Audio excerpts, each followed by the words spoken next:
Welcome to episode 293 of the Emergent Gamer Podcast. I'm Felix Hergood, and I'm here with Locke.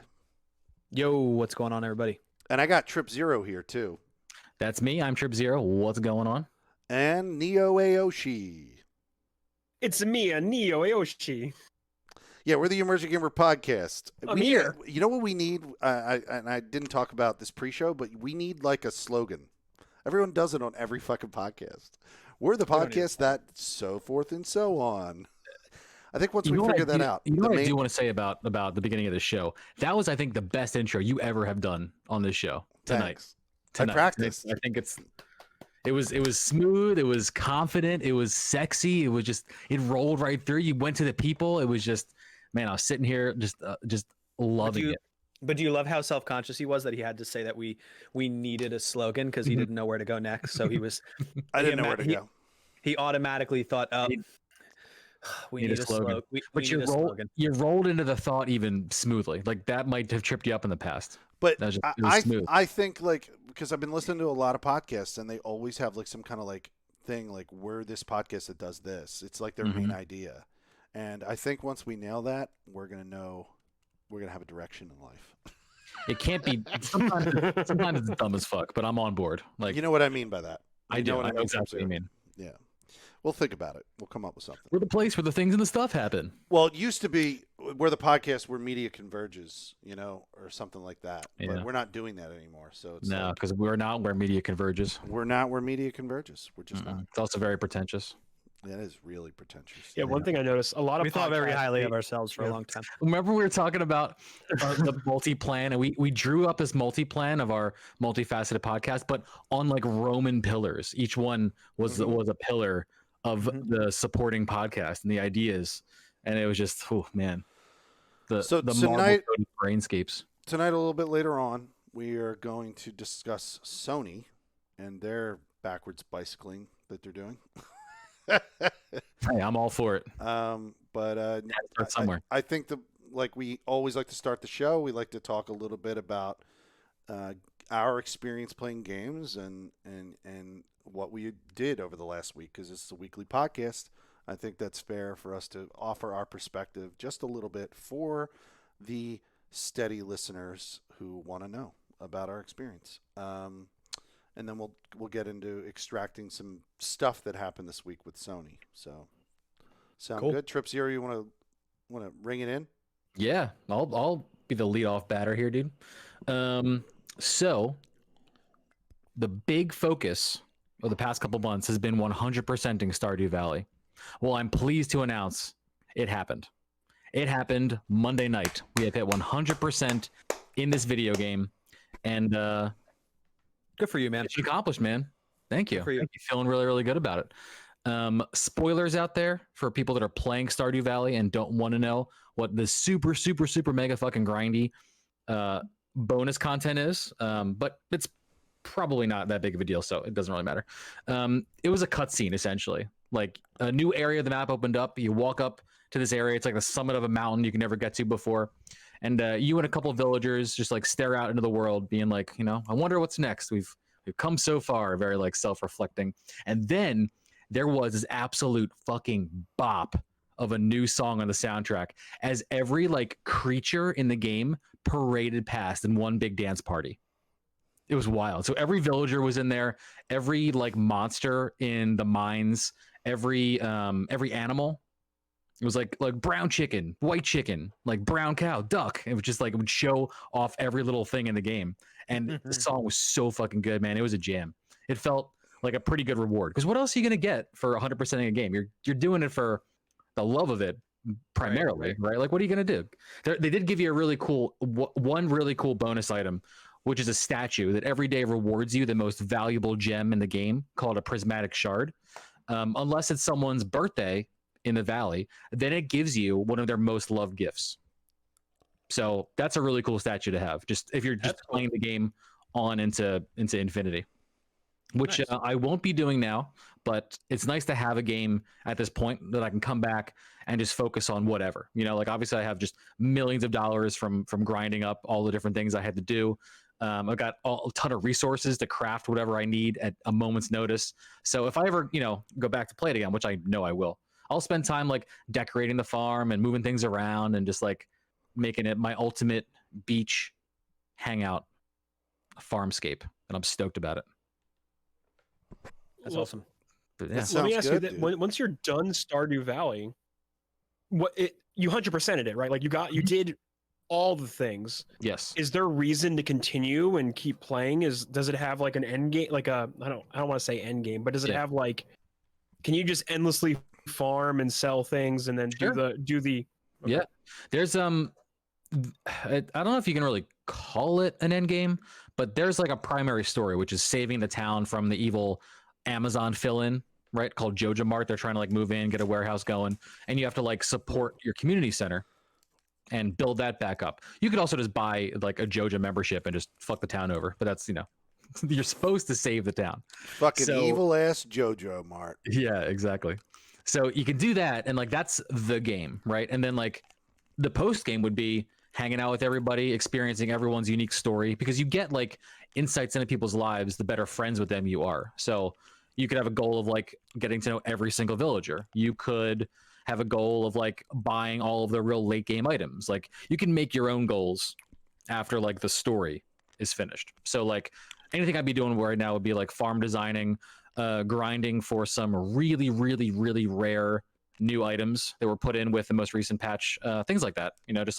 Just trying to get everything and then having those things designed into like my favorite farm layout, whatever that might end up being. Now that I have the resources to pretty much do whatever my brain can imagine for my farm. Are you sure? Are you absolutely sure, Trip Zero, that it's Joja Mart and not Hoha Mart? Maybe it's Spanish. I have no information. No, I don't have any either. I'm just I'm reading the word and I'm like, maybe it's Spanish. Hoha Mart. It's like you've never heard it spoken in the game, so you don't. Oh, It's they like don't speak it in the Tifa and game. Tifa, right? They don't speak it in the game. Yeah, I don't think Hoha would be how you say it, but I don't know. Every single person I've ever watched stream this game or talk about the game says said Joja Mart. Joja. Yeah, that's a good question. I'll tweet Eric Barone, Concerned Ape, the creator of the game, and be like, what is it? How do you pronounce that? Yeah. The man's done everything. The man coded the game, did the art for the game, did the music for the game. Wow. And all those things are at such a high level that it's seriously impressive to me. How the game flips from like a farm sim to like a Zelda knockoff when you're like in the mines and like battling and stuff. Like the most recent update too lets you craft. Yeah, it's a dating sim as well. And like, yeah, exactly. But yeah, you can now like upgrade your weapons and put different perks on them through like a gem rarity system, and you can fuse your armor together to make your own creations of armor to help like whatever aspect of combat you want. So like this man's got like a great design brain, and it's fascinating to learn. It seems like he's managed to take. He converged multiple genres together and made them cohesive in a way that makes it a really good all-around experience, which is like probably why the game is so popular. It has a little something for everybody. It does. No matter what you like in those respective genres, right? Yeah, a lot of replayability, a lot of create your own goal kind of content, which is great for that. There's for depending on who wants what in a game, Stardew's got a lot of it for you. So, but chapter is closed on that game. We have moved on to Disney's 102 Dalmatians: Puppies to the Rescue, which is an absolutely incredible. What is going on there, man? This game, honestly, a trailer was dropped into my chat one night, and I immediately decided to stream this game right after Stardew was done. So I spent about a couple hours last night playing it. I'll probably finish it tomorrow on my stream, but it's great. It's honestly, it's produced so well. The voices are incredible. It's like a Spyro kind of experience, right? Where you're collecting, bones instead of gems in the levels, and there's different mechanics and locations in London that you're traveling through. There's boss fights, but it feels good, man. I'm surprised at how good it feels for being a game that came out in, oh God, what was it? I think it said like 2000. I think it was November of 2000. This video game came out. What are you It's playing it on? It's the PC. It's a PC game. It was. I'm playing an old copy of a PC game. So that was also a fun battle to try and get it playing properly on my system, because those old games don't play nice in Windows. They want to be full screened, and there's no settings in there to tweak that or to change it and work for you. I had to find this wrapper software. This thing was called. Is this full title of this game Puppies to the Rescue? Yes, exactly. Puppies to the Rescue. Okay. Fucking Not important what the wrapper software is called, but I had to find a box, essentially like a virtual box that would wrap this game and let me launch it in its own little environment, short of installing Windows in a virtual box, which I did not want to spend my time doing. But I was able to just launch this, have a resizable window, and then just capture my desktop. It's super finicky. Like if I click away from the screen, it crashes. Like if I go to adjust anything on my stream computer, it shuts down. So I got to be real careful. But I got it to work, and I'm excited about that. Yeah, it looks good. I mean, I could tell last night on your stream you were playing it in a windowed environment and just capturing your screen. But yeah, overall the game ran like a dream, right? Like that thing. It did, man. I mean, smooth.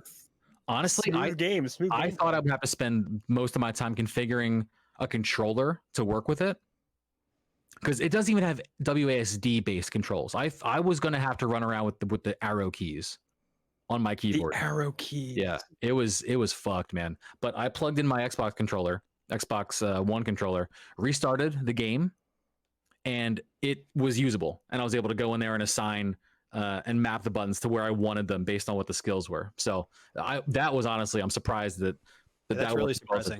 Yeah, but I think that's more Windows making it work than the game itself. But still, so wasn't mad. Got a link to this, and somebody in your chat, was it a challenge? Like somebody was like, Trip Zero, you play so much Destiny, I bet you won't play this game. And then no, just talking about like fun, random, different games to play, because like, I don't know, I'm in a place where I really like just playing fun experiences, and it attracts a lot of people, just having these really unique games to play. And like, it's fun connecting over that as opposed to just like grinding the most recent week of Destiny, which it kind of is boring as shit from a concept perspective. I completely understand. Unless you're doing something really unique with that game. You know? When I was streaming, I'm not saying I won't ever play Destiny, but like, it's a lot more fun right now to like play something completely off the wall and random as shit, as opposed to just hopping on. Well, there's no new content. There's nothing new about Destiny right now to even have viewers entertained. You're literally doing the same shit and just grinding the same old bullshit. Unless you were doing like a challenge or trying to do something, like a race or something. There's nothing new right now. At least for, I guess Guardian games could be new, but like, what the fuck is that even? Right. I mean, it's essentially a glorified bounty event. Yeah, right. It's fun to get behind it, but it's more like a social media event than like a game event. You can just like talk shit on the other classes and put your time in to hope that yours wins. But on that note, Hunters are looking like they're going to take day 2 as well as day 1. So I'm stoked, baby. Let's go. Hunters are the best class, so I understand. That's good. What do I have to do? Do I have to like log in and do something to like get the rewards for that? Yeah, you got to talk to Zavala, do a thing, and then talk to Zavala, talk to Eva. Then you have a little case where you can keep your medals in, right? And every time you do like a thing that gets you a medal, which playing a strike will get you a medal, you turn those into to the podium, and then you get rewards for that. Is it like getting a Pokemon badge? It seems like you're filling up your Pokemon badge book. No, it's just like you can only hold like 5 of each rarity of like medals. So like one thing in the game will give you like a bronze medal, something more challenging will be silver, more than that will be gold, so on and so on. And then you turn those they have value. And then the rarity of the medal gives your class more base points. And then every day those points are tallied, a winner's declared. Lowest class gets a 10% boost in point value for the next day to help offset differences in player population and social media pushes and stuff like that. But even with Titans, of course, getting the first bonus today because they were 3rd yesterday, Hunters are still with the highest totals from when I last logged out. And Hunters took 3rd last year, right? Yeah. Yep. Yeah. We just didn't give a shit. Oh, I've never played a single Guardian games. That's why I'm asking. I think I did one bounty last year, but I didn't touch it. I didn't do anything to get the exotic, which pissed me off later because you can't get that Cabal exotic, the heir apparent machine gun, without doing this event. And I just had this gap in my collection all year because it was locked behind that, and that was during the Warmind season, which I barely played, didn't touch it at all. But this event is a lot better than last year's. Last year's was literally just bounties. This is a little bit more engaging. So you can get the exotic this year if you didn't get it last year. Yeah. You literally get the quest from Eva, so you don't have to do anything crazy. Got it. Yeah, we'll see. Locke, what's your main? Like your main class? I only play Hunter. I don't. Okay. I barely play Hunter, so I don't have time for the other. Like my other classes still haven't even finished the stasis quest to unlock the new subclass. But you're saying you main Hunter. Yeah, Hunter's the only class I play. Yeah. Yeah. It's always been the only class. Yeah, like on D1 I used to play them all, but Hunter was always still my main. But I still had the time to manage all 3 characters, but I don't have time to do that now. Like back when the new raid first came out, like I would still run the raid on all 3 characters just because it was really fun and we were having a blast playing and it's just free loot. But like, I don't grind power on all 3 characters to try and get all 3 characters to the max power anymore. Like I don't have the time, or nor do I have the fucking desire to. No, that was also you know? I remember that was also the largest change from D1 play to D2 play.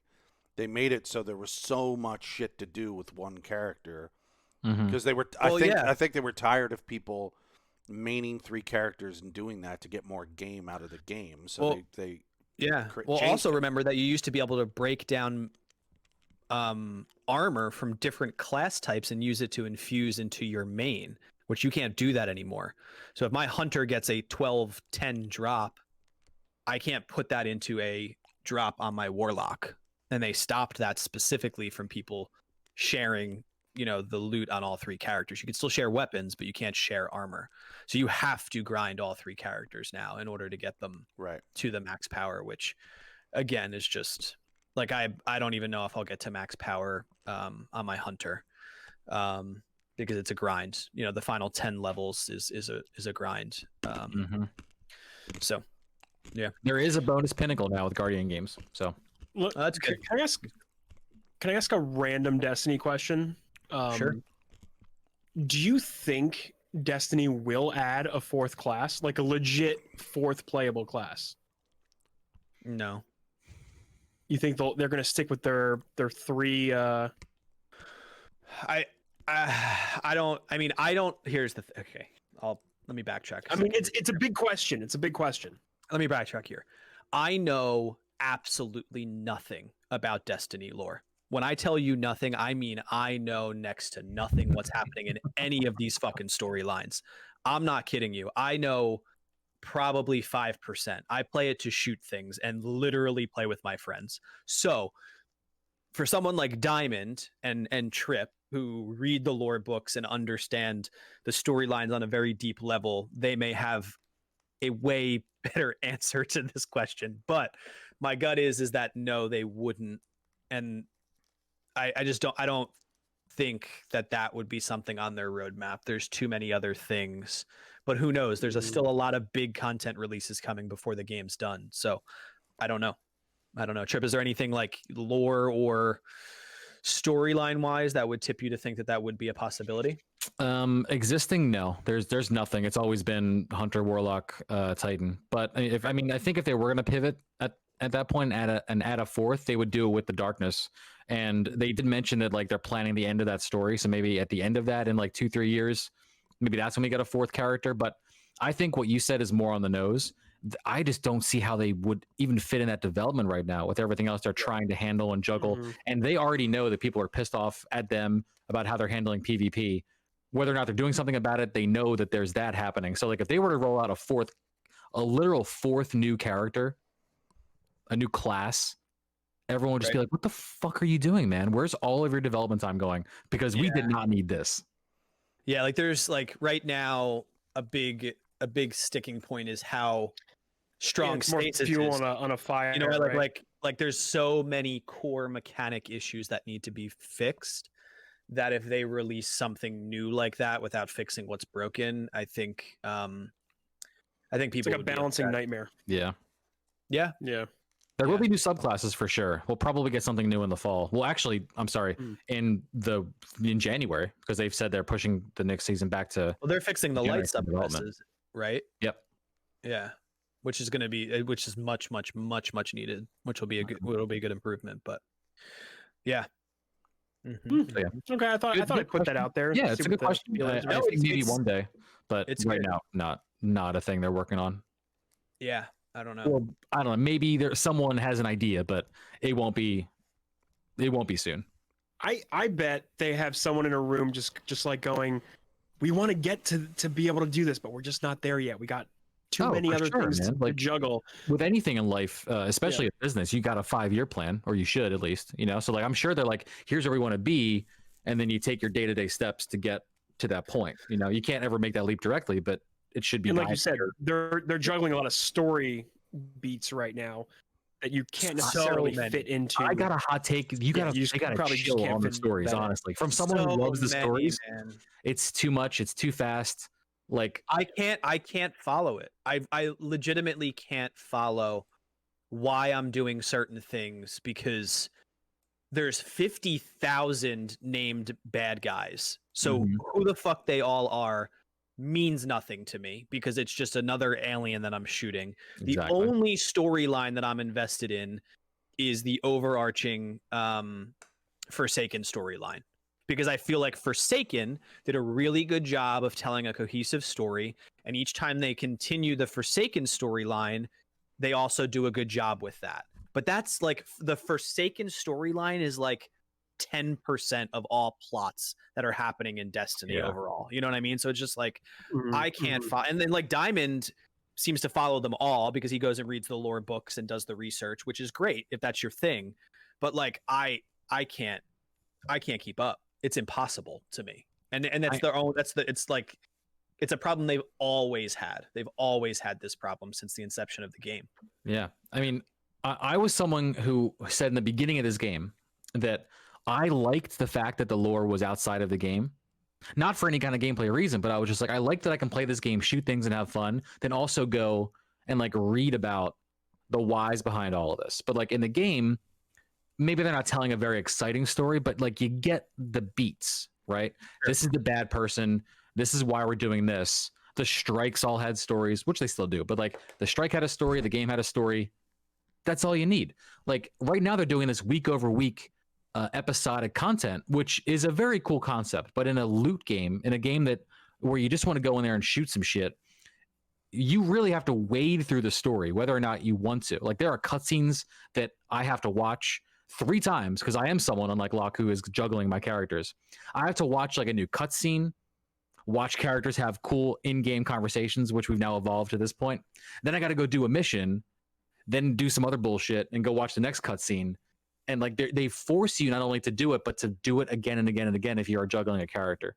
So at a certain point, I stopped paying attention, because it's a barrier to playing the game. And that's where you've gone too far into the story realm, when you're preventing people from playing the game because you're giving them story, because we said years ago there wasn't enough story. So it's always like this cat and mouse game going back and forth. But right now, I think the scales are tipped way too heavily in the story aspect. Yeah. I'll go, because I'm super brief. I'm gonna talk a little bit about Trials, and then I'll talk a little bit about Warzone here. So yes, so please explain what's going on with Warzone today. So just really quickly to end the Destiny conversation, I just wanted to share. Trip mentioned PvP being in a bad spot. So we this weekend, one of the best rewards in Trials happened to be the 3-win reward, and was also the flawless win reward. So me and my 2 other friends decided to try and go flawless, and we played for 2 whole nights. And on 3 occasions on our game 7 win, like we would have went flawless, we faced blatant cheaters. Oh no. And it's demoralizing, dude. It's like it sucks. Like it really sucks. Did you see Sweatsicle? Sweatsicle put out a gigantic rant about it too, because everyone was facing the same thing. Yeah, I mean, it's a super popular weekend, right? So there's a lot of actual players playing, but it also means there's more cheaters, because the rewards are better, and there's more people doing account recoveries and cheating, or just doing account recoveries in general, because everybody wants the loot. Recos, man. So it was like What it was is pretty bad, account and then it recovery? makes us feel bad to like lose to a better team and get that like that free loss, and then make it all the way to game 7 and then lose to a cheater, and there's nothing you can do about it. What is And account one- recovery, Locke? I give you my so there's streamers that do account recoveries who essentially you pay them money, you give them your login details to Steam, they log in as you and play on your character and get you the loot, and then log out and you reset your password, and then that's it. Wow. It technically breaks terms and conditions of Destiny's terms of conditions, but account recoveries have been a thing since like Halo 2 on Xbox Live, when you would Wow, just I give never someone even your heard of live that. login credentials. World So- of Warcraft did that for a long time. People bought gold mining services and leveling services. So many games still to this day. Yeah, account recoveries is a very normal practice. It's just, it sucks in Destiny because you have like a top 1% player who then is now on an account that's a bottom 10% player, and you're now being matched up against that person or that team regularly because they're running card after card after card, always going flawless because they're that good, right? So they're always in the matchmaking pool, and it's always on a new account, and you always have a chance of facing them. That's why one of the one of the things that people suggest is to make, once you go flawless, you get moved into a separate pool of players that you can only play against people that have gone flawless, which is a good idea in theory, but account recoveries wouldn't fall into that category because they're just logging into a new account, right? So it is a problem. But we have to think of why people pay for this service. There's in-game mechanics that are broken that make someone feel like they need to spend actual money to get the loot, but that's neither here nor there. But yeah, it sucks that we lost to 3 cheaters. So blatant that when we looked them up on Trials Report, which is a website that you can go to and see like stats and things, that each person that we faced had a sub 1.0 KD overall in Crucible, but for the weekend all had like 6+ KDs for the weekend, and then hit nothing but headshots, you know. So it's just you know, they weren't like the blatant like shooting infinite rocket launchers at us. They were just the kid that you couldn't challenge any lanes because you were going to die instantly. You know what I mean? Mm-hmm. And on one card specifically, game 6, we faced a cheater and beat them. And then game 7 got another cheater and lost. God, man. I bet you guys felt like that was it. Like you felt like you climbed the mountain at that point, and you just had to chill and get through whatever team came next. That's fucking awful. So at that point, after the second night, I was just like, that's it. I'm done. Like, yeah, why would you? It's just like, and later on in the week that you play, like if you're not there Friday, what did you guys play? Sunday? We played Saturday, Sunday. Yep. Yeah, I mean it's not a huge difference probably, but like the earlier in the week, it probably would be less aggressive because like we were going to play Monday. Legitimately playing. Yeah, Monday at that point is all like nothing but recovs. Top PvP players in either really good people, recovs, or nothing but cheaters. No average person or person in our realm of skill set is playing on a Monday. You know what I mean? More than likely. Yeah. So it's just like that's solely because of the reset on Tuesday, right? It's just Monday's not a popular day to game. You know what I mean? For like most people are going to play Friday, Saturday, you know, that are just dipping their toes into trials. It's why a lot of streamers like Fallout Plays, who's a popular content creator in Destiny, is actually now doing trials on Stadia because there's no cheating. Oh, wow. So he's now playing it on the player population is super small, but you don't have to worry about cheating in any extent because it's on Stadia. And cross save allows him to bring his character over there. Exactly. Damn, dude. So got that. It's actually hammer on Stadia. It's actually something that we joked about. Like, are we really going to sign up for Stadia just for the weekend, just to do this? It's like it just sucks, man. It's just like, and I know I'm like, you know, it's the same old tune. It's just frustrating to have to like choose to do that with my game night, and then that's where it ends every fucking time. You know, it's just stupid. Yeah. But Warzone. So Warzone, there's currently a live event happening that kicked off, that happened today, but we've been leading up to today. So I'll share a little bit about where we got to today and then what's happening currently. So a few weeks prior, there were some teaser trailers and some other things happening in social media. And then we started getting areas of the map that would have red lines through them. And when you landed there, zombies were there in those sections of the map inside of the Battle Royale mode. You can kill the zombies. If you did a little event inside that area, you were rewarded with a chest that would have good loot. And it was just like a little thing that happened. And week over week, there would be a social media tease that would say, okay, the zombies have been spotted leaving shipwreck and have moved to X location. And now 2 areas of the map would be places with zombies. And that happened for a few weeks. And then we got to the point where missiles in game started flying over our heads, and we would get like banners in game that would say like containment protocol level 2, all of these different like, mechanics in game. And it got to the point where now areas of the map had gas surrounding them that when you went inside of them, you took damage. And if you died inside of them, you became a zombie. And you would play the game out and you would literally become a zombie, and then you could go and kill other battle royale players. It was a little broken because the zombies could see other players, and since you're in a team of 4, I could be a zombie and scout for you and give you call outs and let you know where people are.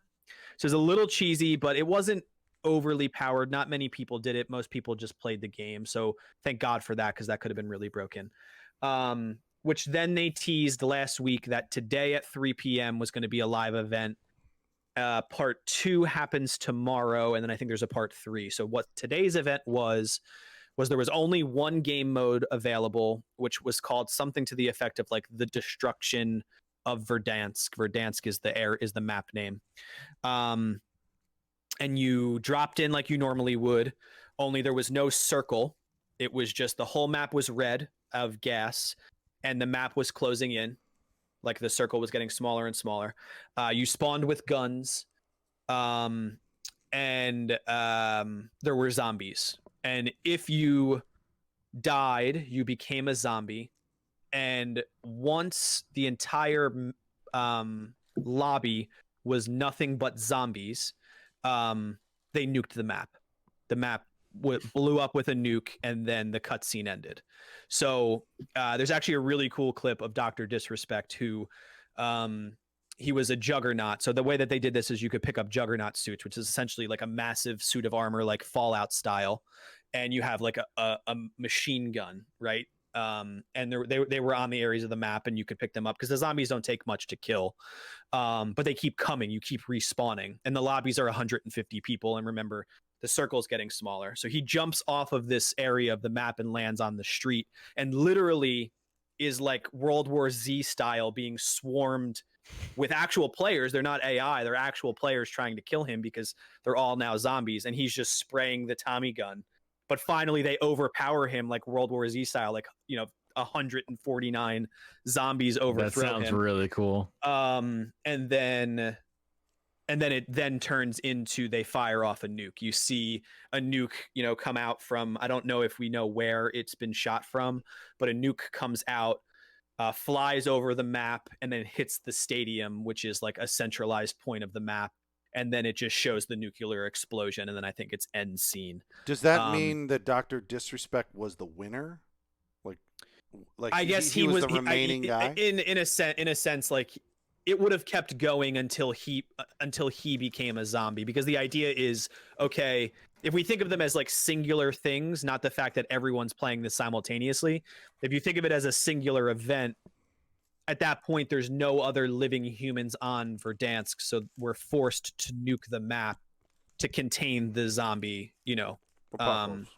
yeah.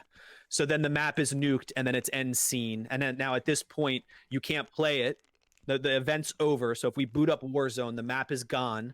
Oh shit. We can only play the secondary map, which is Rebirth Island, which is an island off of Verdansk, which is a smaller battle royale. And then part 2 kicks off tomorrow. Let me really quickly Wiggles from our Wiggles from our Discord actually posted the Are they gonna do like a radioactive map, like the wreckage kind of thing? So there's so it's called the Destruction of Verdansk Part 1 is what it was today. Yeah, so Wild. we don't know what's going to happen with the new map. There were leaks showing an 80s style map, like an 80s style Verdansk of like when it was being built. So like the downtown area, which was skyscrapers and heavily populated and dense, was like just being constructed. But like I don't know how lore wise that's going to turn into this, because Cold War is happening simultaneously with Warzone, and Cold War is obviously happening in the 80s. But I'm not sure how they would make an 80s style map make sense lore wise in Warzone. But that's what the leak showed, was that we were going to revert to this older version of the map. But we'll see. I'm trying to find the schedule of when part 2 happens tomorrow. I think it's the same time. I think it's like 3 p.m. Tomorrow we get the next part. So we'll see what happens. So their last tweak said Verdansk has fallen, updated protocol. 2 p.m. Pacific time, seek safety from Verdansk on Rebirth Island. 9 p.m. Pacific time, update your comms and investigate Rebirth Island. 12 p.m. 4/22, return tomorrow to Rebirth for updated instructions. So tomorrow at 3 p.m. there will be another live event that will happen, which is the next part of this. So, yeah, I mean it's kind of a mixed bag. Most content creators loved it that I watched. There were a few server issues when it was happening, like when the first rounds hit. I was watching Tim the Tapman do it while I was working, and their game crashed every time. Oh no! Like every lobby crashed. But then Dr. Disrespect finished it while their game was crashing, so it was very inconsistent. I think their servers were just getting hit really hard. This is the first time that they're doing an in-game event. The game's super popular. Yeah, the game. Yeah. Definitely their first game event. The game's super popular. I'm sure people that took off of work for this or were breaking from work and playing, so their servers were definitely getting hit hard. So yeah, I mean, I think it's really cool. I'm really excited to see what the new map is. Like I've played a lot of Warzone, so I was definitely tired of the same map. You can only play the same map so many times. So I'm excited to see where they go with it. So where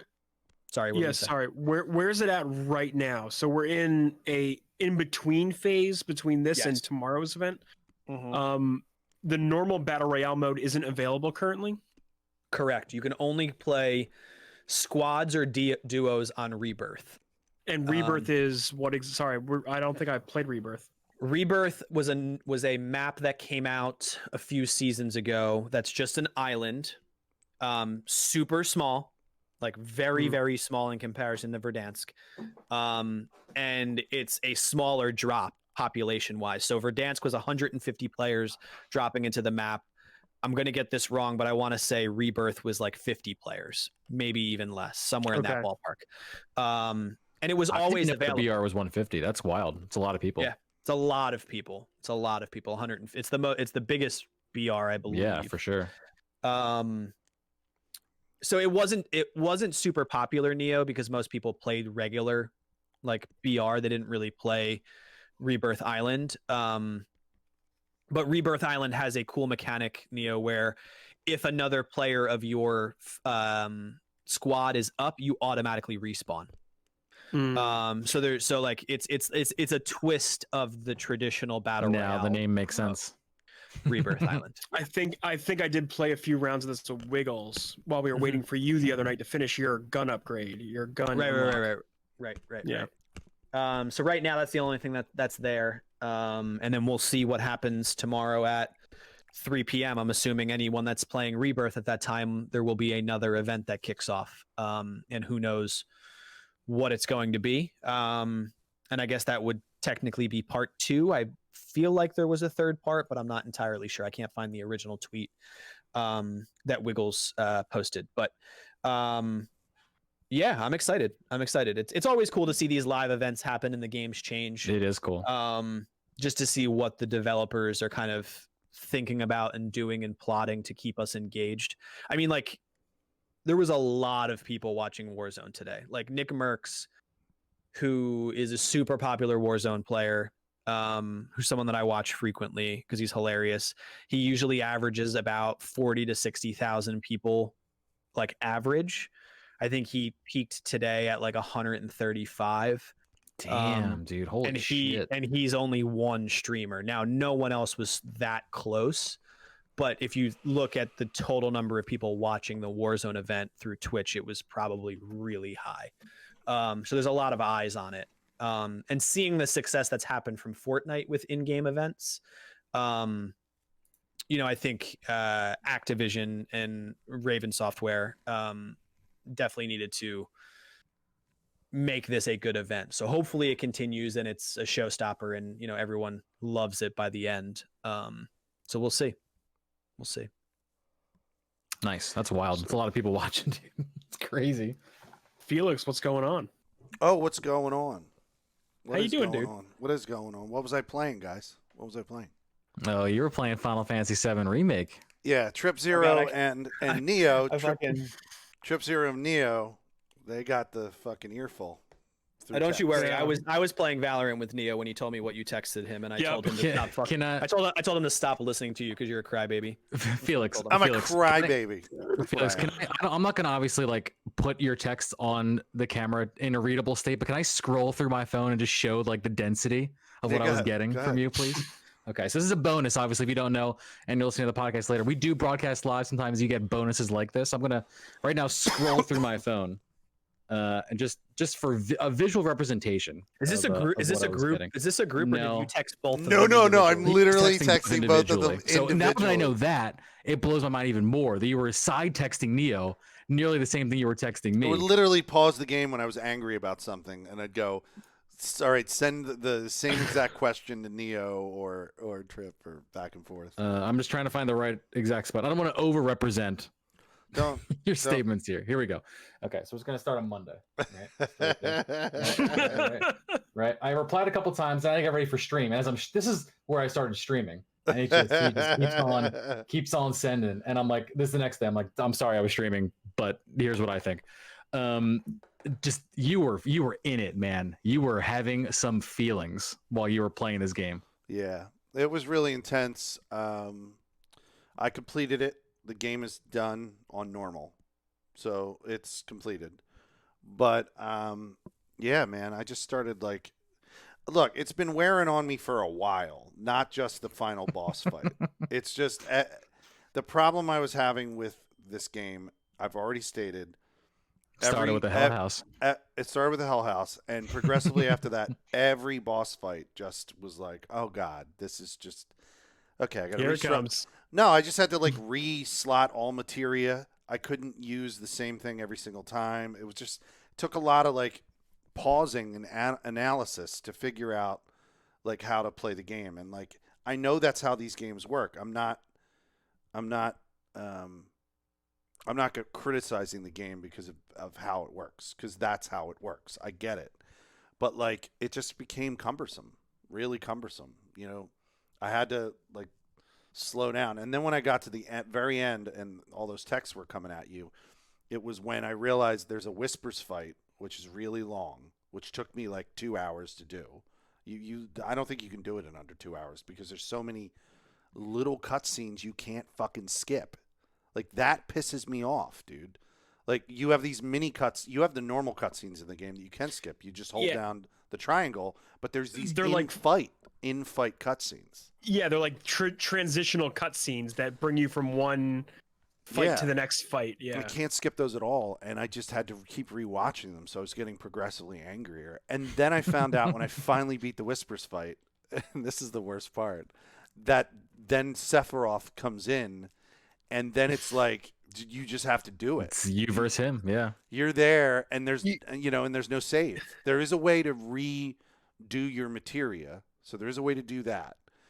Because I noticed like very late in the game, not early on, that you have triangle that you can hold down to skip the cutscene, But yes, and there's a in cuts- secondary button. a square. You hold well, Yep. I'm on PlayStation clearly, but you hold down the square, and that will bring up the menu right after you skip the cutscene. It'll tell you. It's like, do you want to like prep for this fight? And you can Right. press that button Yeah. while the cutscene's happening. Yeah. And that was pretty much the reason I was able to beat Sephiroth, because I realized that that was there, and I was like, oh, well, then I'll just come out of this and prep it. What I didn't realize, because I'm stupid, and I have 2 consoles now that can do this, and I just didn't think of it, I kept texting them and going, there's no save between the Whispers and Sephiroth. What can I do? What do I do? Like, what do I do? You know? And I was like, is it auto-saving? You know, or I kept asking it over and over again, and I checked all these forums, and nobody had an answer. So I finally And I was just literally like, just pause it. he's Just- like, no, just pause like, it. you said pause, and I thought in my head, well, if my PlayStation Yeah. shuts off, I'll lose progress. And it wasn't until I shut it off that I went, you know what? I should have just used the switcher.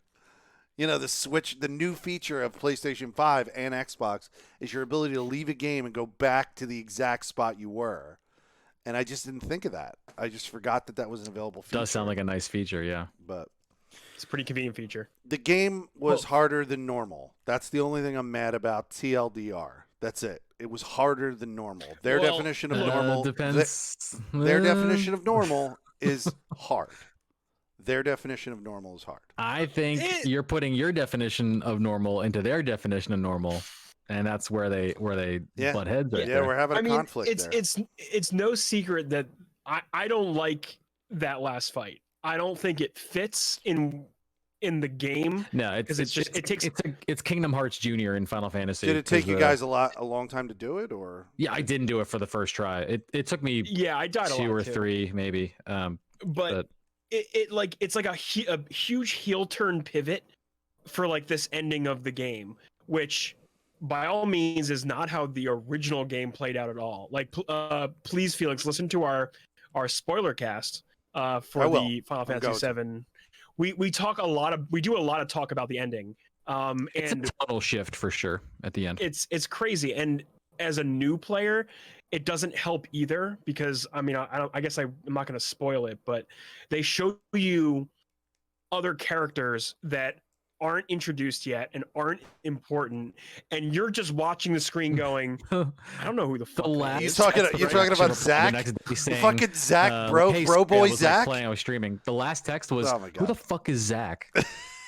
I was like, Yeah. who in the What fuck, the fuck is is that? Zach? Like- I Yeah. was just like, no, I wasn't mad And about clearly they put that in there because the old school fans, right, the people who played the other, the old game, are like, oh shit, shit's Yeah, I mean, crazy, shit's It's going win-win. nuts. Either it's a tease because you know what it is, or it's a tease because you're like, I want to know who that is. Does It's a- Zach- it's a smart decision to that. put Just it tell in, me yeah. one thing. Does Zach become a playable character later on in other sections of the game? No, so Zach is like Wedge or Zach- Biggs or You'll find out, or you can play the original. Yeah. I got you. But yeah, Um, that ending fight though, Felix, I agree with you. It is. I don't think it had any place being a final boss fight. Like that was, for me, it was like total nonsense of a way to like cap a game. Like they like just to have an epic boss fight at the end. Just seems like they wanted to shoehorn in there instead of just leaving a cliffhanger, which they did, and just not having this like flashy fight. Like one of the complaints that we had in the spoiler cast, or I had in the spoiler cast, was they hoist Sephiroth on you as a main as a final boss in part 1 of their remake when he's not relevant to you at this point in time. Right. You don't know his purpose in the story. No. You don't get introduced to him really in the Seems Midgar very section. fucking godlike too. I'm like, Jesus Christ, man, this guy's got Yeah. everything going on. You know, like, They it feels like they shoehorned him in there because he's a recognizable villain. He is one of the most popular Final Fantasy villains that you fight Sephiroth at the end of the game. Like that's like literally what it felt like that they were doing, and that did bother me with that choice. But is it like my question is it going to feel worth it fighting him later? right, Because right. you're gonna 'Cause it's fight like, him later. oh my right? God, It- another It means horrible Sephiroth fight. that I you know have what to it means. go It means through. you're going to get a battle like you had at the end of this one. That's probably going to be even more aggressive Fucking than this worse. one. Yeah. Bro, So, so get ready. fighting Sephiroth in the original Kingdom Hearts was so goddamn difficult. Yeah, Oh my that shit was god. very tough. Well, I He was will a tell you, tough boss. Trip. That's how this kind of felt like. This honestly, this final ending boss. Conceptually, the fight is 3 different beings, and you have to fight all of them at the same time, and they're all doing their own thing, of course. So you're just gonna get fucked if you don't dodge or learn their skill sets or focus one down or whatever. So I get the difficulty and the frustration, but I personally enjoyed the challenge of it, even if I didn't agree with it from a story perspective as to why the hell we're fighting these weird ass. Yeah, it let you take the fighting mechanics to their limits, right? Like everything you learn throughout the game to fight. Yeah. You now have to. That was the pinnacle. And what I didn't say this to you, Phil, because I don't want to ruin anything. Yeah. But you kept talking about your strategy where it didn't work. It didn't fucking work. And I knew it wouldn't. And I was like, let him just play this out, right? He had the strategy where you wouldn't touch Cloud. You would leave Cloud alone because you saw Cloud as the most capable computer-controlled character. Yes. When the computer was letting him do his thing, he was the most effective. He still was in that fight. He still was in that fight. But right. There was something that those fucking Whispers did, and even Sephiroth, that made that impossible for me. I couldn't do it. Like, I couldn't just leave Cloud alone because Cloud was my damage dealer in that fight. He really was doing a lot of the damage. No, what I ended up finding was the most effective way to beat all of that, except for Sephiroth, because you have to use Punisher mode. In both of those fights, you have to alternate between the characters constantly. You can never, especially Sephiroth. Sephiroth, you have to flip. You flip. Look, here's what I don't understand, because you can't use items when you do hard mode. I didn't get through this version of the fight without items. I don't know. This is what I want to ask you about hard mode. I really want to know. So if I were to play hard mode, am I starting at the level I'm at now? Yes. I am. Okay. So yes. I'm like level 32, all the characters. So that fight will be designed for level 50. When you get there, you'll have to be there or else you're going to get absolutely just boned. Okay. And then you're going to have to like be mechanically perfect to probably get through it. So you just replay the game over again. And at that point, you'll be able to get a lot of revival and, like better materia. Basically. Yeah. I think you get a materia leveling bonus too on a new game plus. So like you're gonna be able to like craft your skill sets and your abilities really easily and level up shit. So their hard is essentially using it if you need to. Their hard mode is essentially a new game plus mode. That's what it is. Yep. That gives me a little bit, like, if I want to consider doing hard, like that gives me a little bit more. No, it gives me a little bit more confidence. I definitely would not go into it with. I definitely would not go into it without researching a lot. Right. Like I think that's the point. Ahead. You have to at this point. You have to like, if you're gonna play that, you have to know that shit in and out, and you have to realize that even if you know your shit in and out, you're still gonna get fucked. You're gonna like have to learn how each fight feels and how you've got to like move and dodge and just like really play like to your absolute pinnacle. Right. Because you can only heal when you're at those benches, so it's like when you get to that fight, if all your characters are not fully maxed in everything, you can't even enter the fight. Benches also do not refill your magic in hard mode, just your health. Wow. So that would be really hard, wouldn't it? Yes, it would. Yeah, not going to do that anytime soon. Maybe never. I don't know. We'll find out. Neo, what have you been up to? I haven't played anything really new besides Valorant. I did some Warzone and Valorant with you guys. I played another Monster Hunter fight. The game is still a great game. It's a good Monster Hunter, you guys. I want to get to the end game of that. So that's probably what I'm going to try and get back and work on. That's it. That's all I've been doing. I have nothing really new to report or anything like that, but definitely play Monster Hunter. Just gaming and having fun. Yeah, I see people talking about Monster Hunter nonstop. It seems like a really, really great version of that. It's got another, and like what they're doing is they're rolling out new updates for it. So actually at the end of the month, I'm looking, it's the 21st right now of April. the end of the month they have another patch dropping. They're throwing in more monsters, and with new monsters comes new armor sets and new variety. So cool, man. Just keep giving us more stuff to fight and do. The game feels great. I wonder how I wonder if they'll even do like an Iceborne like expansion for it, where it like adds more mechanics and more areas to do. Like that would be honestly like if they treated this game like they treated World in expansion regards, I'd be all in on that, because the game just feels I love how they are treating this as if it's like, okay, we took the feedback from World and now we're giving you that version and improving upon that. Like the movement, just the movement alone in that game, the improvement over it is just hands down the best thing about it. Just I was watching everything about movement feels great. I was looking at a tweet. Is that mechanic with the wire bugs with like the grapple, is it called wire bugs? Is that what the in-game term is? Is that's a new mechanic to Monster Hunter? Brand new, yep. So there was a tweet that had a slow-mo video of somebody like running with like their weapon and like pole vaulting into the air with it, flipping over a monster, then wire bugs. Wire bug, like then flipped around to face the monster again, then wire bugged like to a pole back to the monster. They did another flip and then like drove their stake into like the top of the monster.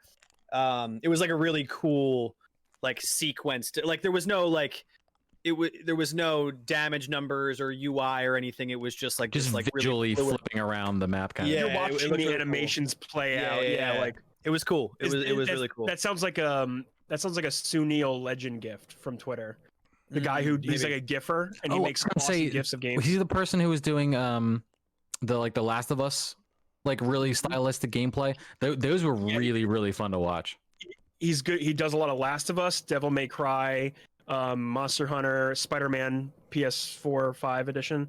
There's something else that's different than that, but I know this person. I've seen a couple of videos on YouTube. They do like specifically Breath of the Wild fights like this that are just so like for no reason aggressively like technical and movement based, just to be flashy, just literally for the point of it, and it looked cool as shit. And so you end up watching this like, I didn't know you could move like this in that video game. Yeah, and so add on to what Locke saw, like those are all legit things that I've done. Like I've done things in this game where it's like you wire bug, you're fighting a monster and he's just running around you. You wire bug into a cliff face that he's fighting, like that you're next to. And I've done a thing where I'll post some clips on Twitter because I have a bunch of clips in my Switch. But you'll wire bug to a wall, run along the wall, flip off, use a wire bug, and you can like hang in the air and then propel yourself forward, wire bug into the monster, and then do like a draw attack into it. And like it just looks and feels amazing. Just knowing you can like move around the monster more, and you're not just a fucking guy wielding a 20-ton sword slowly around the monster. You can actually like make it a movement. Right. Your movement feels really good in Monster Hunter, and it complements the game really well. I see a lot of people in our Discord going like, yo, I tried going back to World after playing a lot of Rise, and man, it just feels like an older game now just because the movement system has been updated so much. That's wild, honestly. For a Switch game to beat out a console version. Just gameplay and mechanic wise, that's all they're doing. Right. They improved the mechanics. Yeah. But hell That's yeah. wild, man. Yeah, I'll try and find. It's gonna be almost impossible to find that clip again, but I'll try and find it and share it in the Monster Hunter chat in our Discord, just so you can see which one I was talking about, because it was really cool. Yeah, it was like, yeah. and they also did it in like slow mo too. You know, like the perfect speed to like watch it all happen and unfold. It was well done. So I'll see if I can find it and share it. But cool. So we wanted to, Felix, what did you say we were talking about tonight? PlayStation. Yeah, Sony had to backtrack on some shit this week, so. Yeah, it's a good window into a lot of the news that was happening this week. There's been a lot of things. Locke, they basically like said a few weeks ago that they were going to discontinue the Vita store and discontinue What was the other one? Was it the Play? PS3 digital store PS3, and the PSP. So Right. they're two of their handheld consoles and the PS3. All those stores were going to be shut down. No more access. They did later clarify and say, if you own the games, you're going to be able to download them digitally to your library. Like if you delete them, you can re-download the copy. But they're shutting down access to the store. Well, they put out a little press release saying, oops, we now Did it recognize that this is important to our players and to our community, which translates to they saw a shit ton of money coming in at everyone's last ditch effort to grab these games and realize, oh my God, there is a market for this. Maybe we keep the lights on for a little bit longer. Yep. It's like, They are still closing the PSP store in July. And that's okay. That's okay. It's fine. Fuck those I think fans. on the PSP you can play on the Vita as long as it's digitally, and then also the Vita and the 3 are very compatible with their branded digital package that they brand as PS1 classics. Those are like interchangeable systems, right? Like if you own that on one, you can play it on the other, and vice versa. So it makes sense that it's probably one platform literally, and you just access it through their different console windows. right. Mhm. But I mean, it's a move that makes sense for them. Now that they can see probably a financial benefit, but it's also like it is good PR, and they've needed some good PR because there's been a lot of decisions lately that have put Sony in a bad light, and they have just seemed tone deaf to any of it and just committed to walking down the whatever path they were on. Yeah, because for a long time during the PS4 era, it seemed like their thought process was, anything we do, it's for the gamers, it's for the games, the creativity, and I've used a lot of examples like just the fact that Media Molecule got to fund a game like Dreams, and Sony was like, "Yeah, just make whatever you want," and that game is not making a ton of money. It's a creative outlet style game where you can create and make your own game. It's a platform to make your own games in, right? Sony said, "Yeah, do it, man. That's great. Like make something creative." And then they make decisions like this where it's like the business brain takes over, right?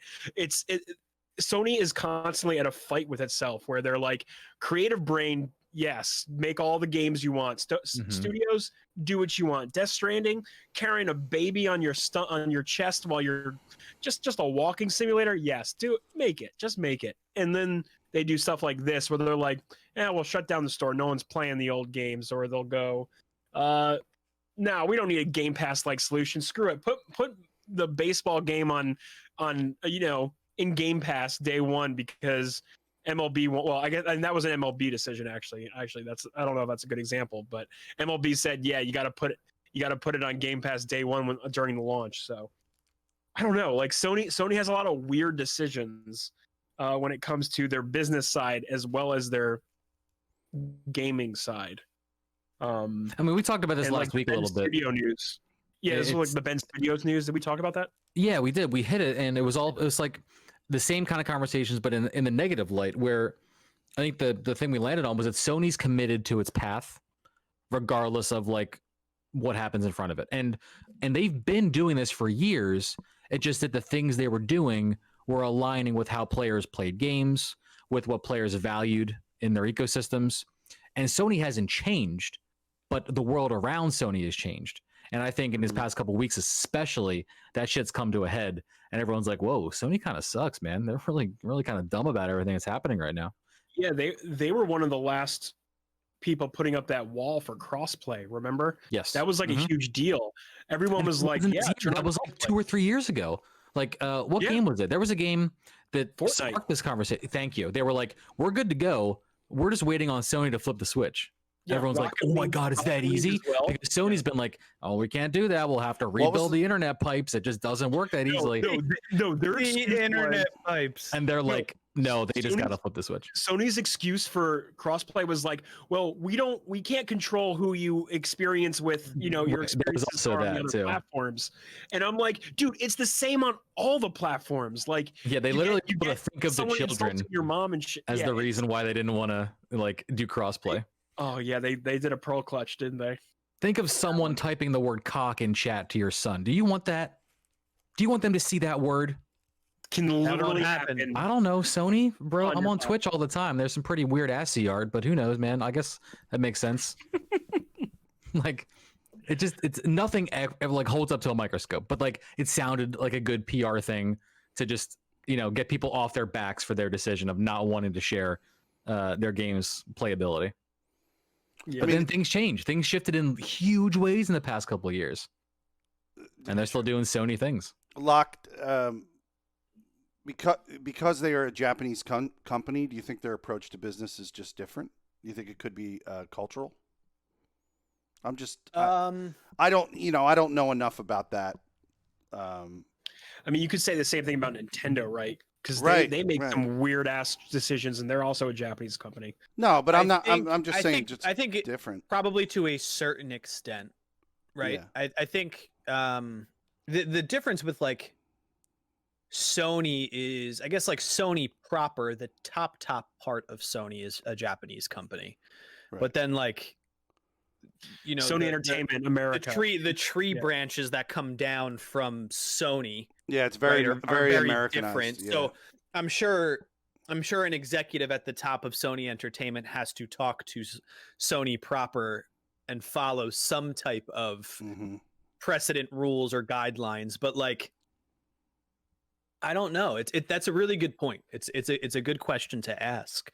Yeah, I was just thinking of it, like because also Nintendo. I honestly has, think that has they interesting. like. Right. Sorry, I didn't mean to cut you off. Well, just Nintendo has interesting business practices as well, which I think they both overvalue themselves. I think they both think so highly of themselves that they think they can do whatever they want. Is what I truly think.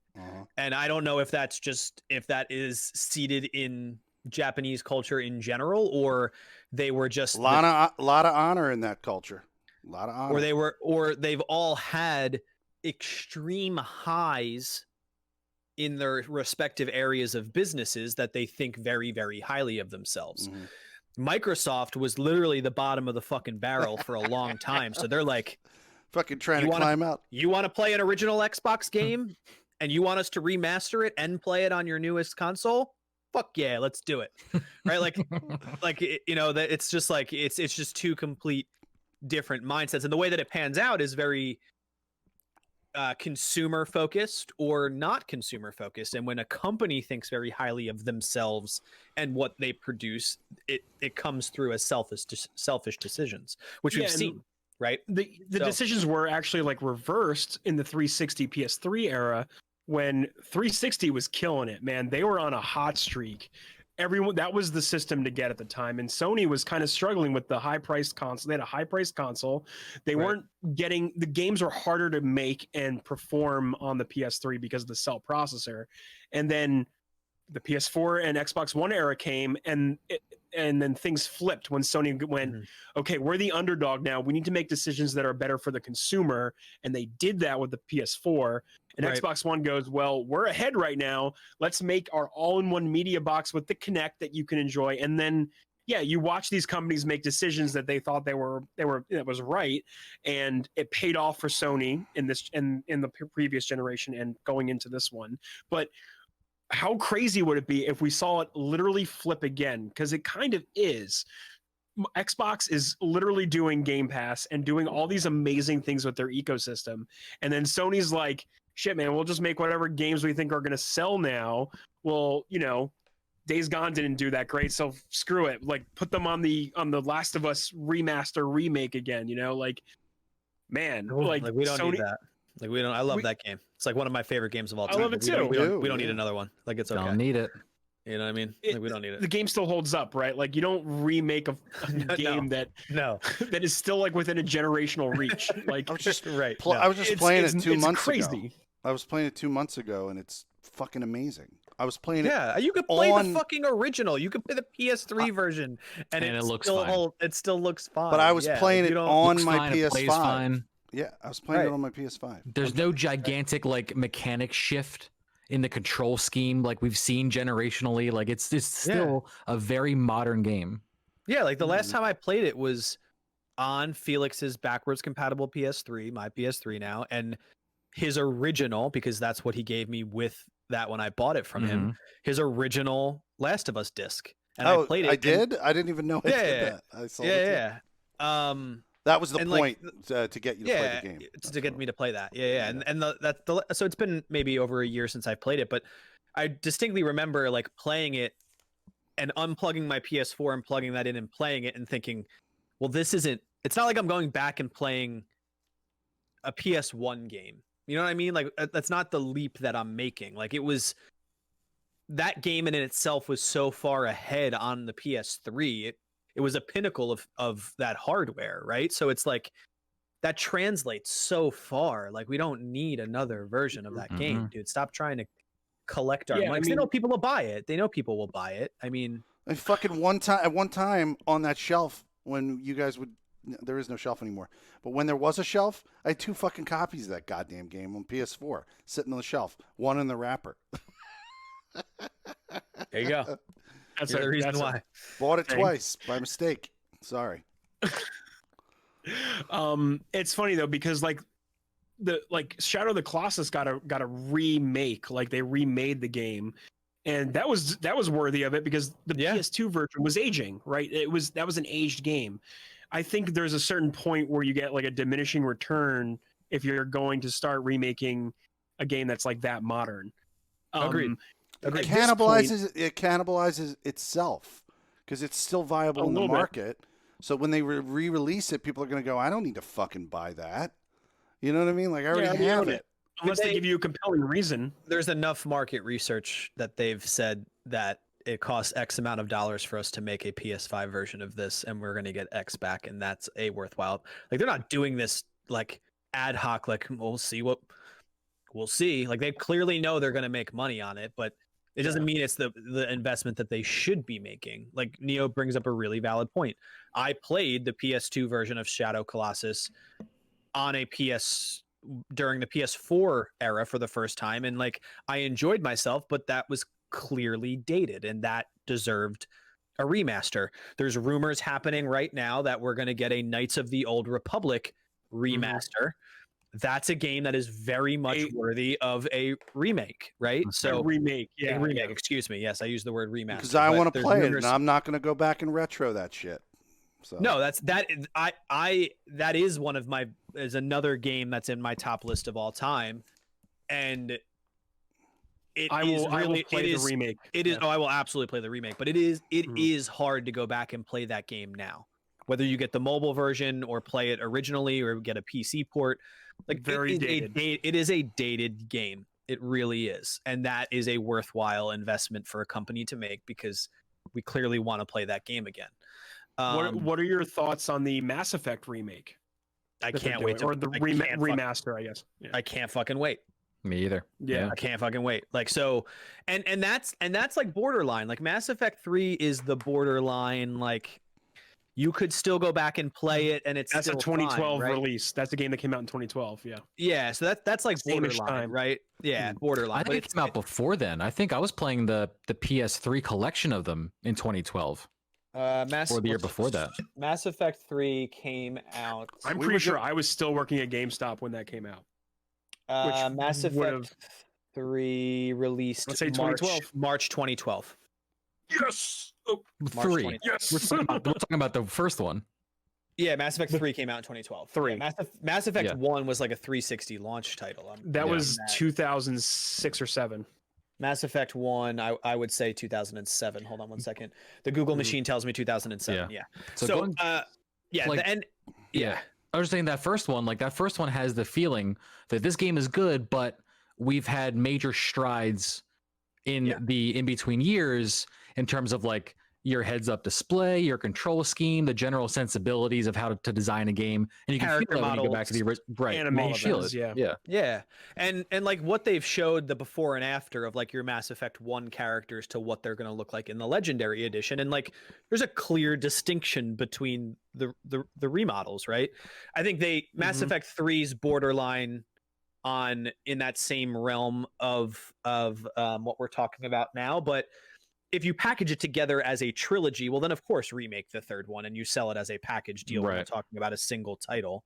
And technically, we've already gotten a redo of Last of Us. We're talking about another redo of Last of Us. So that would be as if they made Mass Effect 3 a third fucking time for the sake of making it a third time, right? So, but I am, It's to your sold point, so Neo, well. Do it again.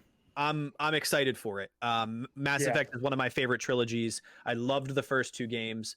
The third game was meh, but I would love to play it in a sitting in a session, play 1 through 3, because I've never done it that way. So big time commitment. It is. But I've only played 2. I've only you've never played beaten- 1. Okay, I've one's only great. beaten 2. Yeah, 2 was awesome. 2 was great. Was, I 2 is fantastic. like when I was playing it, I was like deeply into Star Trek and like space dramas and like Farscape. I was watching all those shows. 2 came out at the perfect time, and I was like, "Holy shit, this is the perfect game right now! Space opera, one mission, learn your crew, like RPG. Like, oh man, that game. Woo. They did a good job. Like 2 was a really good evolution of the first game, right? Like the first game, if you go back and play the first game now, it's dated, and you can see where they grew the game to go to the second one. The saving grace of the first game was the BioWare dialogue, choices, plot. Like that was still really good. Mechanically, it struggled a little bit. So Sure. that's why I'm excited for the remake. But the reason why I loved Mass Effect so much outside of it was because I was a huge fan of Knights of the Old Republic. Like the first Knights of the Republic 1 and 2 were games that I've played dozens of times all the way through. And when Mass Effect came out, I mean, I've played Mass Effect 1 a bunch of times, as well as 2. 3 I've only played once, but I'm excited for it. It's soon, right? We're the Legendary Edition comes out. I think It's got to be a month or two. Maybe sooner than that. I saw the tweet. I saw the tweet saying that they went GM. May 14th. I was gonna say if they went GM, it's got to be literally weeks. Yeah. So what do we talk? May 14th is a Friday. Yeah. So we're like 3 weeks. We're 4 weeks away. 3 or 4 I didn't weeks. realize You think that's Resident Evil call it 8 a was so work soon worthy? too. GM means Gold is that call Master. it Is work? that what you said? I mean, it's releasing on a Friday, so probably not. If it was releasing on a Tuesday, it might be like I got to take a half day kind of day, But GM means Gold Master. yes, Got it. Yes. Software locked and printed. So it's also good because I know we're kind of getting away, and this will be the last rabbit hole on Mass Effect. I hope this does really well, both with how much money they make and how well it's received, because I really want the IP to continue after Andromeda. I think it's such a good IP that I don't want them to leave it behind because of how poor Andromeda was. Did you finish Andromeda all the way through? I didn't. I fell out of it because it just never I honestly the wonky animations and all of that. I played Mass Effect 1, the fucking not a huge deal. It never really bothered me. I didn't have any investment into the new storyline. Neo's point of you're this hero, you get to know that the players are your crew around you, there's a common goal, and then the interwoven dialogues and plots that happen between characters and their backstories. It was great, and it just never hit me with Andromeda, and that's mainly why I fell out of it, not for all of the reasons why everybody hated it, really.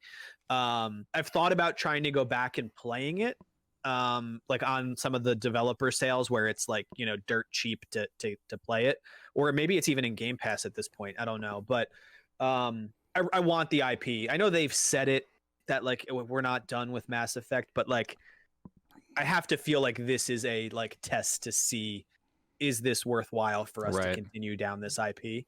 Oh, it's for sure. That's got that built in. Absolutely. Yeah. So hopefully it does well. Truly. Yep. Yeah. So I mean, I think with Sony, I hope they keep feeling pressure to make better consumer-based decisions. I really do. Because as much as I want to see Microsoft succeed, and continue to succeed. I am more concerned about a equality in ecosystems on whatever platform you choose to play on. Yeah. Right. And this kind of shit pushes other companies to be better at the things that they're doing. So Absolutely. we all win if they keep going back and forth trying to impress all of us with their services, their consoles, their whatever the fuck, you know. But Sony's got to get their head out of their ass in terms of how they see themselves, like in the market. You know, this ties in a little bit to just a small little kind of a footnote story. But did you guys see what the Days Gone writer? I was just reading the article. Yeah, I was literally just reading the article. It's like this this PlayStation elitist culture that they've bred and are honestly going to shoot themselves in the foot if they keep breeding. Because his comments were essentially, and this is John Garvin, the writer and creative director of Days Gone.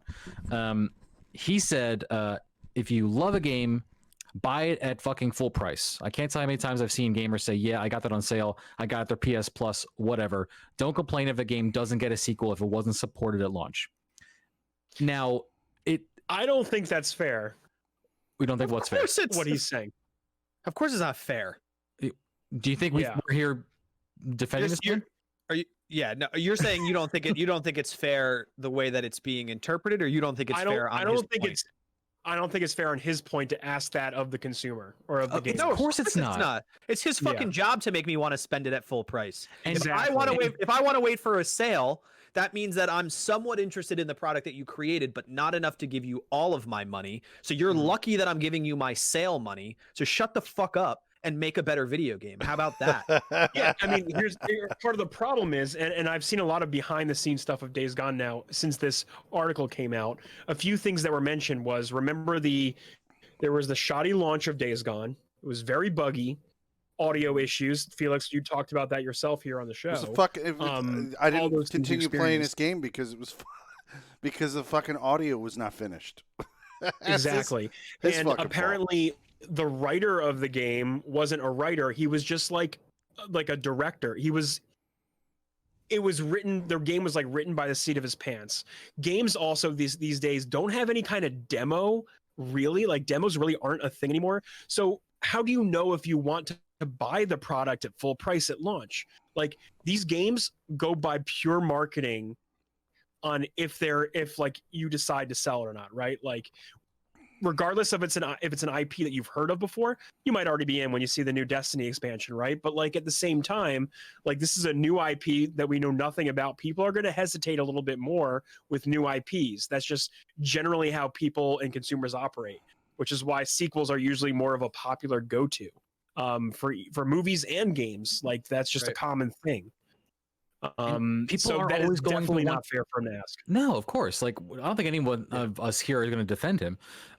It leans into that like elitism thing too, and it's just also a side note. It's silly to assume that people don't want to save money in every single aspect of their lives. So it's so yes, like we should be supporting artistic endeavors. $60, $70, it's a lot to ask someone to shell out with no value proposition on your part. So to what you said, Locke, they need to demonstrate the value of the thing they're providing to the world here. And this fucking asshat in the next paragraph says, it says, don't complain if a game doesn't get a sequel if it wasn't supported at launch. It's like, this really is what pisses me off. It's like God of War got whatever number millions of sales at launch, and Days Gone didn't. Okay. Here's the thing. There's a lot to unpack there. Here's the thing. It's a lot there. What the fuck is this guy's name? What is this asshole's name? Yeah, Garvin. Garvin. Okay. You are talking about an IP that has already succeeded. We've already had God of War titles that have already succeeded, so we know what we're buying. And they did a better job of marketing their rebirth of this IP to make everyone want to buy the fucking game. No one wanted to buy your zombie game because no one knew what the fuck it was. It was a motorcycle rider and zombies. So maybe, Garvin, you should have done a better fucking job of telling me why we should buy your video game. Like this honestly, like I don't want him to make video games anymore. I hope he doesn't. because he's an asshole. Quite frankly. And I'm sure people had a great time playing Days Gone, but if you go into designing an experience like that with the expectation that people should just support you Right. at full price, that's going to lead to a lot of problems in your tone, in your creations, in your kind of brand you're bringing to the PlayStation environment. There's a lot of ripples to this kind of a mindset on a creative team, and it's not healthy. Yeah, it's like it's this mindset of like, I'm a PlayStation exclusive title, therefore I should automatically be successful Yes. because of it. Right. Because I'm in an umbrella. Like, Yes, It exactly. sounds like Yeah. entitlement a little bit. Yeah. Yeah. Yeah, not Dude, his next paragraph is he complains about the PSP game that Bend made, the Siphon Filter Dark Mirror PSP game, about how it got pirated, and he blamed piracy on his game not doing well. he's an asshole. That's wild. He's clearly been an asshole for a long time. So it doesn't really seem like it's going to change for him. So yeah, I mean, like, that mindset is just someone that's bitter that the things Yep. that they've created are not successful. So Exactly. at the end of the day, he needs some therapy maybe. Oh man. I At the bought end of this I article- bought his game the day it came out, but I couldn't buy millions of copies. Sorry, Garvin. That's all right. Oh, at the end of the article, it says it gives you a link to buy Days Gone from Amazon? ? There's just like a question mark at the end. Is that what it There says? There is a question mark at the end. question mark- Why the fuck is there a question mark? It's a link to their advertising policy. Let's not put words in the in the website's mouth here. It's very poorly done though. But yeah, But there's it's some, like an there's some article about this guy there's complaining some, about there's some web editor somewhere that's having a chuckle about Mhm. where they added that fucking Mhm. policy. Yeah, I mean, it's just like I'm sure like there's people that have enjoyed Days Gone, and that's great. And I'm sure they all bought it on sale, which is also great for them that they got what they feel like is their money's worth. when But it's like, when me and Felix watched like the preview of this game, I knew it would only. I think I said to you, Felix, next to you in the theater, this will be a PlayStation Plus game for me. Yeah. Sure. Oh yeah. Yeah. I said those words to you, Mhm. and look. It's fine for me to think that. It's also fine for someone to spend $60 day one because they love the genre. They wanted the feel. They wanted to have that like wilderness zombie explorer, fake Sons of Anarchy kind of like that thing spoke to them. I had none of those thoughts. But people out there did. Somebody was like, "I want to be Charlie Hunnam hunting zombies, and I'm going to play I this did. fantasy." I did want to be Charlie Hunnam in the game. So it's fine. But like you can't expect people to feel how you want them to feel because you feel like you're God's gift to game design. and it also like that's a super specific target audience. It's so of, like, specific, yeah. right? Like you can't compare yourself to a IP that transcends multiple gamers like God of War. Like how do you try and compare yourself to that? Like it's such a poor Motorcycle zombie wilderness survival to Greek mythology beat 'em up. You're gonna catch a lot more flies with number 2 Yeah, and the fact that it's already been successful, that we've for already played it years for years. across three entire generations of consoles. Not to mention that it's just a better looking game. Here's the other and a better thing. game overall, but that's There's a neither lot here of nor there. reasons Yeah, but, Went into the know. discrepancy here, John Garvin, but it's okay. Here's the other thing. Is he specifically stating that title because those games came out around the same time and God of War stomped it? Probably. I think it's because he thinks about that at night when he can't fall But asleep. I think I remember. I think I Honestly, remember. I think that's why he chose to Yeah. use it. For I- sure. Because he wishes he wishes he was the one that made God of War, or he wishes Days Gone sold millions of copies. But as we got closer to Days Gone being released, I seem to remember us talking on the show and me going, "Wow, this game's coming out like in tandem with another game that I thought was going to stomp it." And I can't remember if it was God of War. It was not. But it was Sony releasing this game in like the same game purchase cycle. I think. All right. No, Days Gone came out in 2019. God of War was 2017. Okay, so but Yeah, but it's there something was else. I know. something around yeah. Days Gone's release, and I Sorry, was like, 2018. why is Sony doing this? Because it's going to fucking shit all over Days Gone. No one's going to want to buy it. God of War literally came out 3 years ago today. Yesterday. Happy birthday. So God of we'd have to look up Yeah. 2019 game. I mean, we don't have to go release. crazy I'm about already it, on but I seem to think that when they were going to release that game in the cycle, I was like, why the fuck is Sony No, doing I this? think you're right. Yeah. I think you're right. I can't remember. So April. There were 2 games that were coming out at that time, and I chose to buy Days Gone, and I didn't buy the other one, but I wanted to buy the other one. I remember that. There's nothing in April. Yeah, maybe. I'm looking around it a little bit. Or it could have been like a month before, and it's like, why would you release this game like a month after? Yeah, I'm looking. When the I'm other just one's looking at already out. I'm looking at the months I don't fucking around it remember. just to see. No, but you're right. I remember something like that happening that made it seem like it was. And then it comes overshadowed. down to, for us, we are fans of all kinds of shit, right? Then it comes down to us going, okay, well now we got to make a decision on what we like more, because we're not going to spend $60 twice. You know, like all of us can't do that. You know, like some people can't pay $60 for this one and this one. You know, No, I mean it's fucking $70. now it's 70, right? It's Yeah, like 70. that, like we're not, you know, that's a fucking lot of money. 140 smackers, man. That, you know, like fuck that. Yeah, I don't see anything that's Panorama, dude. Like, relax. I don't see anything that's jumping out. Like, Yeah. I seem to remember there was something, but in what year was that? You said 2019. 2019. Yeah, I'm looking at the releases that month. There's the Division 2 came out a month and a half before that date. Sekiro came out at the end of March. Mortal Kombat 11 was 3 days before Days Gone. Yeah. I don't think I played. I do play that, but Rage 2 was May 14th, which had been 2 weeks after. I'm not seeing any big, like, obvious killers here. But it wasn't a maybe. So here's what it was. This is what I think it was. It wasn't that. It was Days Gone was going to release at the same time as a Sony title, and it got pushed back. And I think what could it have been an original date for like The Last of Us 2? Is that what it was? Well, like an original date. It did get bumped from April, didn't it?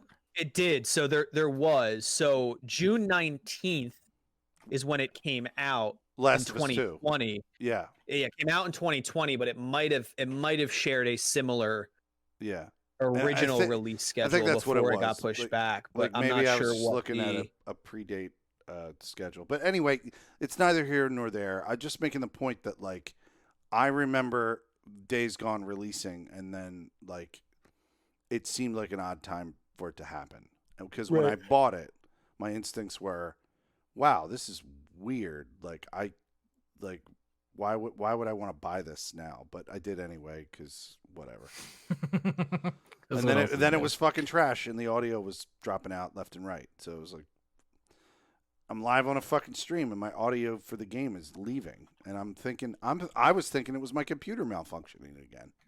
Yeah. The one thing that I'll give to Sony before we wrap here, because I know we're probably running long, is it seems like they have the IP space under control, where this is not something that will overshadow the good decisions that they make in terms of IP, right? Like, it's not like this was a Microsoft and this was like, because, like this game wasn't successful. I don't think it'll ever be successful. We'll probably never get a sequel, but like they have so much other good IP that it doesn't affect them in any way. If this was like a first party studio, or if this was something that Microsoft released as an exclusive or a first party, it may have hurt them, or maybe it would have been better because it would have been on Microsoft and people would have played it because they had no choice. Reports are this came to light because reports are that Days Gone was getting repurposed as a support studio for Naughty Dog to remake The Last of Us 1. That's what they were getting repurposed for. That's why this all came out. Yeah. So yeah. I think that's the show, guys. Did we do it? It is the show. We did it. I'll cap it off by saying I can't wait to see what Sony. We haven't had any major Sony news drops yet of like state of plays and announcements. So hopefully that'll become more clear if we get like a release date for the new Horizon title and the new God of War title that they've already announced. Like they have games in the pipeline that we're just kind of waiting to see when they're going to drop them. PS5 is going to be pretty, dormant of Sony games for a little bit as of right now. I can't think of any immediate Sony title coming out besides Oddworld, which just came out. But that's I'm not sure. That's a wait and see. We'll see. Whenever they drop any news for us. Yeah. And there you go. This is Lock and Key. You could find me on Twitter at @lock_key. See you guys next week. Felix. Yeah, this is Felix Hergood at Felix Hergood. I'm just on Twitter right now. That's it. Felix Hergood. I'm Neo Yoshi. You can follow me at twitter.com/Neo_Yoshi, twitch.tv/NeoYoshi. I'm popping in streams on Twitter, so follow me there. Check out my streams. Check out my Twitter. Trip. What? He's muted. He's muted. You're muted. Oh, we lost him. He's Discord muted. I didn't mute him. I probably did at some point. There he That's unfortunate. I was like, time for a new mic. Anyway, guys, thanks for listening to the podcast. If you haven't yet, go to YouTube and please subscribe to us. We are getting our numbers up on there so we can make it easier for you not only to find us, but to put content on there for you. So please find us on YouTube. I'm Trip Zero. You can find me on Twitch, twitch.tv/TripZeroTV. And all of my socials are exactly the same, Trip Zero TV. Stream content is going to be really fun and random. Right now, I'm playing Disney's 102 Dalmatians, Puppies to the Rescue, and it is incredible. Come in for the finale of that on Thursday or catch the VODs.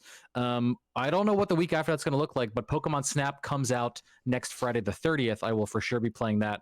And then I've got some ideas for what is coming up in the summer. Very interested in Resident Evil 8, very interested in the Mass Effect trilogy. So I'll see how I can make that into excuses to play more of those series and more of that content. So stick around. And we'll see you next week. Later. Bye. Later.